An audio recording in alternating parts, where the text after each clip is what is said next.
Cette question à présent dans Paris Direct. Gustavo Petro est-il lié au narcotrafiquant colombien? C'est ce que veut savoir la justice américaine. Le président colombien est en effet cité dans deux enquêtes distinctes de procureurs fédéraux. C'est à New York. Les juges qui veulent notamment savoir si Gustavo Petro a touché de l'argent de narcotrafiquants pour financer et mener sa campagne électorale en 2022. Gustavo Petro, de son côté, nie en bloc.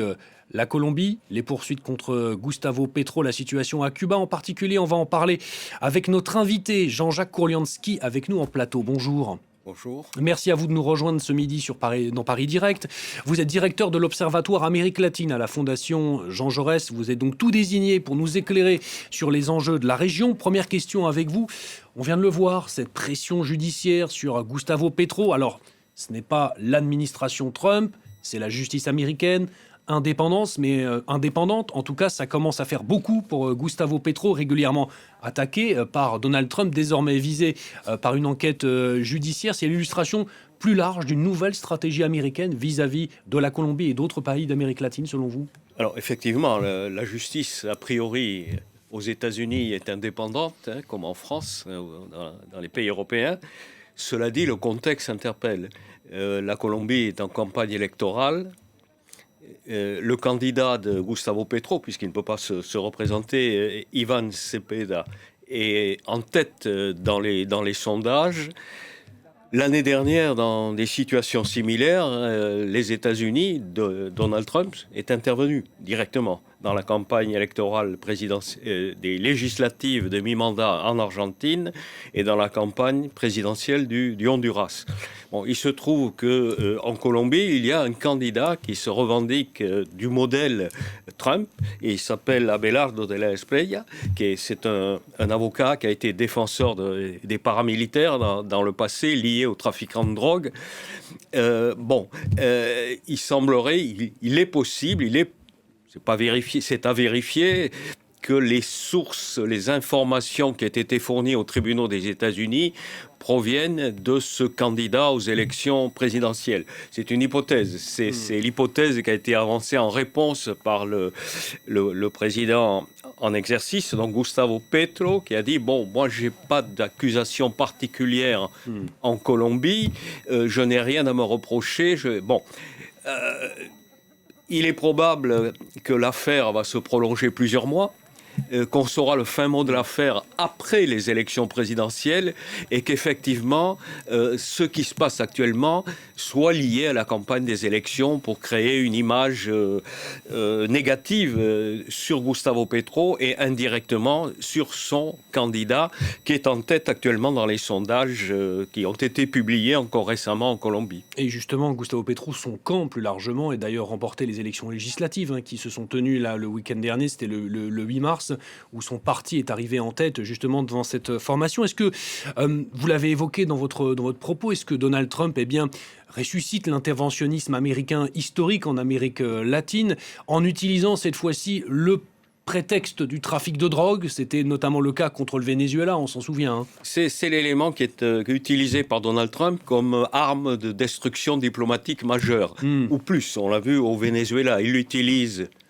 à l'égard du Mexique, sur les dossiers migration, renégociation de l'accord commercial, sur tous les contentieux qui Même si ça marche moins bien ça marche moins bien pour le Mexique, il y a une forte dépendance économique entre les deux pays. Oui, c'est un gros morceau, le Mexique, économiquement parlant, pour les États-Unis, mais la menace existe.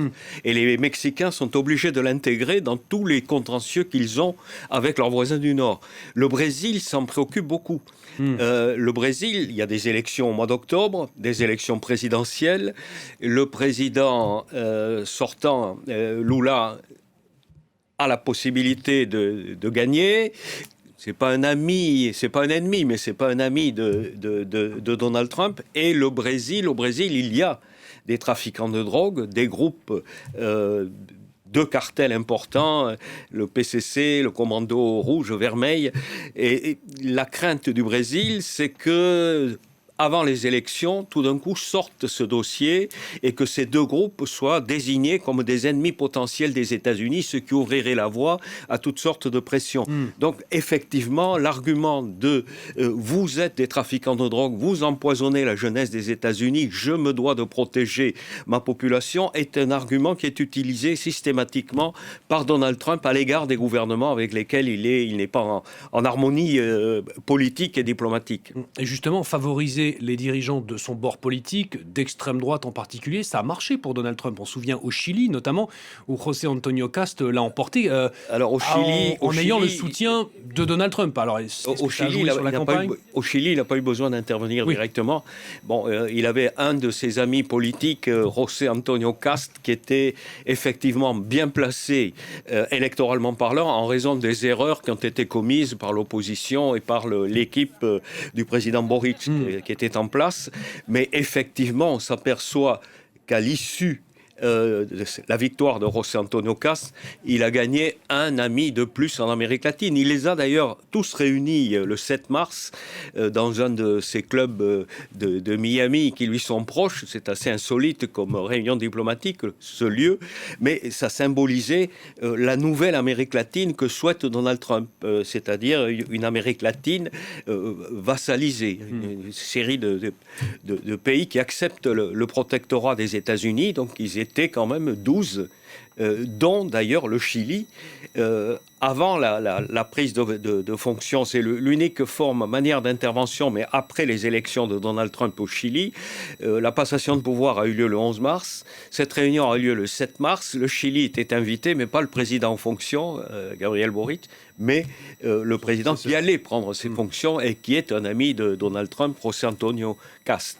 Et bon, il y a 3 pays qui résistent, le Mexique, la Colombie, le Brésil, qui ont d'ailleurs publié un communiqué sur l'affaire de l'Iran, condamnant le recours à la force, souhaitant que l'ONU soit saisie. Le président du Brésil va saisir le Conseil de sécurité.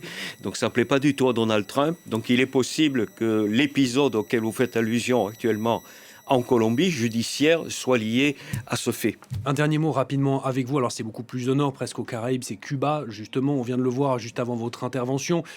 Donald Trump qui menace ouvertement Cuba d'une intervention militaire. Le dirigeant, le président cubain, Miguel Díaz-Canel, l'a d'ailleurs reconnu officiellement en disant qu'il y a une menace militaire qui pèse sur l'île, totalement étranglée.